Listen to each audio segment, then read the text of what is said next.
Hello guys, आप देख रहे हो एनए फार्मेसी एजुकेशन।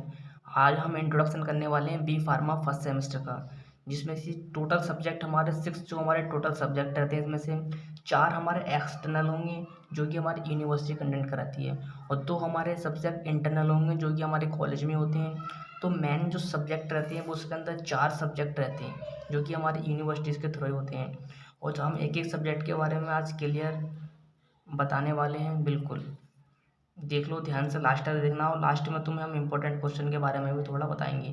तो पहला है हमारा human anatomy and physiology. First पहला सब्जेक्ट होता है जो कि हमारा 75 मार्क्स का ये सब्जेक्ट पेपर रहता है, और जिसमें से कि 25 मार्क्स हमारे सेशनल से मिलते हैं जो कि हमारे कॉलेज इंडक्ट कराती है। इसमें हमें तुम्हें पढ़ने को क्या मिलेगा, मतलब एनाटोमी एंड फिजियोलॉजी। एनाटोमी का जो मीन्स रहता है वो रहता है स्ट्रक्चर के बारे में पढ़ने मिलेगा, फिजियोलॉजी के बारे में, उसके फंक्शन के बारे में, जो भी हमारी बॉडी में स्ट्रक्चर एंड फंक्शन है उसके बारे में इसको पढ़ेंगे। ह्यूमन एनाटोमी एंड फिजियोलॉजी में बहुत ही इंटरेस्टिंग सब्जेक्ट है, बहुत ही ईजी सब्जेक्ट है। दूसरा जो सब्जेक्ट है हमारा वो है फार्मास्यूटिकल्स एनालिसिस। तो ये थोड़ा टफ सब्जेक्ट हो जाता है क्योंकि इन चारों सब्जेक्ट में सबसे ज़्यादा टफ सब्जेक्ट हमारा यही रहता है, तो इसलिए मैं गाइस इसको ध्यान से पढ़ना है आपको। जो हमारा फार्मास्यूटिकल्स एनालिसिस रहता है ये भी हमारा 75 मार्क्स का रहता है, जो 75 मार्क्स का रहता है, जो कि हमारा ये भी हमारा एक्सटर्नल होता है, ठीक है। और जो हमारे 25 मार्क्स जो रहते हैं ये हमारे इंटरनल होते हैं सेशनल के थ्रू।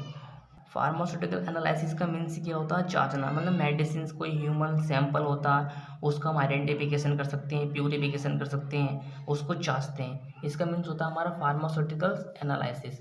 और लास्ट में जो हमारा थर्ड सब्जेक्ट रहता है वो रहता है हमारा फार्मास्यूटिक्स।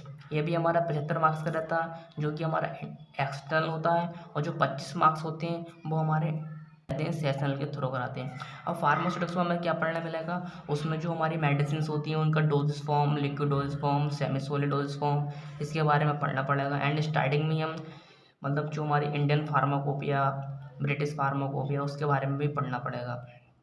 बहुत ही इंटरेस्टिंग सब्जेक्ट है और इजी सब्जेक्ट है। और लास्ट रीजन हमारा लास्ट सबसे सब्जेक्ट आता है वो आता है हमारा फार्मास्यूटिकल्स इनऑर्गेनिक केमिस्ट्री, जो कि हमारा 75 मार्क्स का रहता है, और जो हमारे 25 मार्क्स हमें सेशन के थ्रू ही मिलते हैं। स्टार्टिंग में जो पढ़ना पड़ेगा वो लिमिट टेस्ट के बारे में पढ़ना पड़ेगा। लिमिट टेस्ट बहुत सारे होते हैं, limit test for iron, limit test for arsenic, इसके बारे में पढ़ना पड़ेगा। और जो लास्ट में पढ़ेंगे इसके ड्रग के बारे में पढ़ेंगे। अब दो जो सब्जेक्ट आ गए तुम्हारे, दो जो आ गई हमारे इंटरनल सब्जेक्ट होते हैं। इन सबसे जो पहला सब्जेक्ट होता है वो कम्युनिकेशन स्किल होता है। बहुत ही इंटरेस्टिंग सब्जेक्ट है हमारा कम्युनिकेशन स्किल। ये बहुत ही अच्छा, बहुत ही कम्युनिकेशन स्किल हमारी होती क्या, कम्युनिकेशन स्किल का मतलब दो या दो से अधिक लोगों के बीच में जो बात होती है उसको हम कम्युनिकेशन बोलते हैं। तो कम्युनिकेशन में तुम्हें जो स्किल के बारे में, जो हमारी स्किल डेवलपमेंट कैसे कराते हैं उसके बारे में पढ़ाते हैं। और हमारा तो लास्ट सब्जेक्ट जो रहता है ये रेमेडियल मैथ और रेमेडियल बायोलॉजी। इसको ध्यान से समझना, ये क्या रहता है हमारा रेमेडियल मैथ और रेमेडियल बायोलॉजी, इसको ध्यान से समझना में बहुत कन्फ्यूज़न रहती है। जो हमारा रेमेडियल जो मैथ रहता है इसको कौन पढ़ेंगे, जिसकी हमारी इंटर में जिसकी बायोलॉजी होगी वो पढ़ेंगे रेमेडियल मैथ, और जिसकी इंटर में मैथ होगी वो पढ़ेंगे रेमेडियल बायोलॉजी।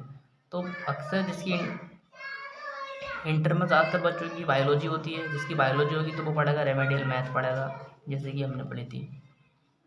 और इसकी हम जो जितने भी सब्जेक्ट हैं इसके सारे इंपॉर्टेंट क्वेश्चन प्रोवाइड करेंगे अगले सीरीज में, जैसे ह्यूमन एनाटॉमी, सबकी अब इम्पोर्टेंट जितने भी क्वेश्चन हैं वो प्रोवाइड करेंगे अगले सीरीज में। चैनल पर नहीं हो तो चैनल को सब्सक्राइब करें, लाइक एंड शेयर करें। Thank you.